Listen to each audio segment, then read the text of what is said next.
तस्मै श्री गुरवे नमः। अखण्डमण्डलाकारं व्याप्तं चराचरं तत्पदं दर्शितं येन तस्मै श्री गुरवे नमः। त्वमेव माता पिता त्वमेव त्वमेव बन्धुः सखा त्वमेव त्वमेव विद्या द्रविणं त्वमेव त्वमेव सर्वं मम देव देव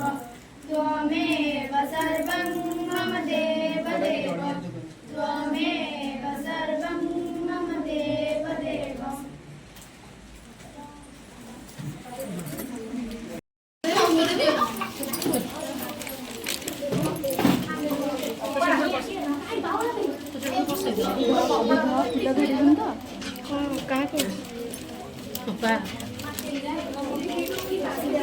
बड़ चार में समझ बसो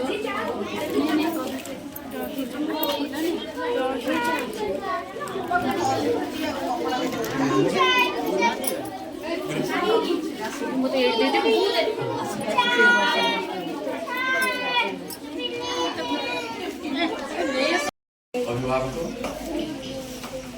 एवं बड़ श्रद्धेय आज निश्चित भाव एक पवित्र दिवस एवं उभय गुरु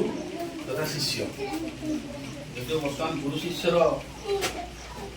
व्यवहार बहुत कम हो छात्र शिक्षक व्यवहार बढ़ी जाए भी से गुरु परंपरा भारतवर्ष बंची रही सर्वपल्ली राधाकृष्ण जन्मदिवस को भारत सरकार बहु आगु गुरु दिवस भाव पालन करने गुरुमा माने पुणी थे कहे श्रद्धेय से मोर कुनि कुनि शिशु भाई भाई मोर श्रद्धेय ये पवित्र गुरु दिवस उपलक्षे समस्त को हार्दिक अभिनंदन जनाऊँगी। आम गुरुजी गुरुमान दुईटा जिनस कह गोटे प्रथम मो शिशु भाई भाई मान उद्देश्य चाहिए गोटे गप छुटिया गप से दिने आगुरी तो आम गुरुकुल थी जो आम छात्र छात्री कहूँ शिशु भाई भाई मैंने कहूँ शिष्य बोली संबोधन करा नहीं शिष्य आ गुरु दिने जंगल मध्य देके जाऊले कौन करते किसी बाट गला से देखिले गोटे छोट गछटी को गोटे पौधा जोटा कि अति छोट गछटा गुरुजी देखिले गोटे शिष्य को देखिल ये पौधाटा को तुम उपाड़ी पार ना सी कहले शिष्यटी कहूँ ना यहाँ तो मुझे अति सहजरे उपाड़ी देवी हाँ सागे सागे से गछटी को उपाड़ी गुरु को देखे हाँ आउ कि बाट गला पुणी गुरुजी आउ गोटे गछ को देखिल जो मूल गछटारू सी आउ टे बड़ गछ